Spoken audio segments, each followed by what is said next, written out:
ദേശനാഥന് നാളെ പള്ളിവേട്ട. ചിറക്കടവ് ശ്രീ മഹാദേവന്റെ തിരുവുത്സവത്തിന്റെ പ്രധാന ദിനമായ പള്ളിവേട്ട ദിവസം രാവിലെ വിശേഷാൽ പൂജകൾക്ക് ശേഷം ശ്രീബലി ചടങ്ങുകൾ നടക്കും. പട്ടാഴി പ്രഭാതിന്റെ നേതൃത്വത്തിൽ സ്പെഷ്യൽ നാദസ്വരം അകമ്പടിയാകും. തുടർന്ന് 9:30 മുതൽ ഒറ്റപ്പാലം ഹരിയും സംഘവും തിമിലയിൽ നാദപ്രപഞ്ചം തീർക്കും. വൈകിട്ട് 4 മണി മുതലാണ് ശ്രേഷ്ഠമായ കാഴ്ച ശ്രീബലി. കൽപ്പാത്തി ബാലകൃഷ്ണനും 111 പരം കലാകാരന്മാരും ചേർന്നൊരുക്കുന്ന പഞ്ചാരിമേളം ആസ്വാദകർക്ക് വിരുന്നാകും. വൈകിട്ട് 6:30 ഭഗവാന്റെ തിരുസന്നിധിയിൽ സന്ധ്യാവേല കൂടിവേല നടക്കും. രാത്രി 11 മണിക്കാണ് ശ്രീഭൂതബലി. 1 മണിക്ക് പള്ളിവേട്ട എഴുന്നള്ളിപ്പ് നടക്കും. തിങ്കളാഴ്ചയാണ് ആറാട്ട്. ഇന്ന് പകൽ നടന്ന പ്രസിദ്ധമായ ഉത്സവബലി കണ്ടുതൊഴാൻ നാടിന്റെ നാനാഭാഗങ്ങളിൽ നിന്നും നൂറുകണക്കിന് ഭക്തർ ക്ഷേത്രത്തിൽ എത്തി. ഇന്ന് രാത്രി 10 മണി മുതൽ വലിയ വിളക്കും തുടർന്ന് ഋഷഭവാഹനം എഴുന്നള്ളിപ്പ്, ചമയ വിളക്കെടുപ്പ് എന്നിവ നടക്കും. നാളെയും മറ്റന്നാളുമായി നടക്കുന്ന പ്രധാന തിരുവുത്സവ ദിനങ്ങളിലേക്ക് ഭക്തജനങ്ങളുടെ സജീവ സാന്നിധ്യം പ്രതീക്ഷിക്കുന്നതായി ക്ഷേത്ര ഉപദേശക സമിതി പ്രസിഡന്റ് വിഷ്ണു എസ് നായർ പറഞ്ഞു.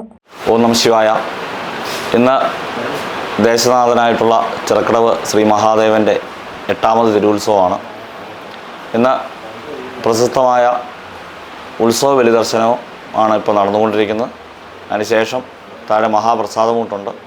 ഇന്ന് വൈകിട്ട് തന്നെയാണ് മഹാദേവന്റെ തിരുമുമ്പിൽ സ്ത്രീകൾ എടുക്കുന്ന പ്രശസ്തമായിട്ടുള്ള ചമയവിളക്കിൻ്റെ തുടക്കം. ഇന്നത്തെ വൈകിട്ടത്തെ സേവയോടുകൂടിയാണ്. അതിനുശേഷം ഋഷഭവാഹനം എഴുന്നള്ളിപ്പുണ്ട്. ആ സമയത്തും ചമയവിളക്കുണ്ടാവും.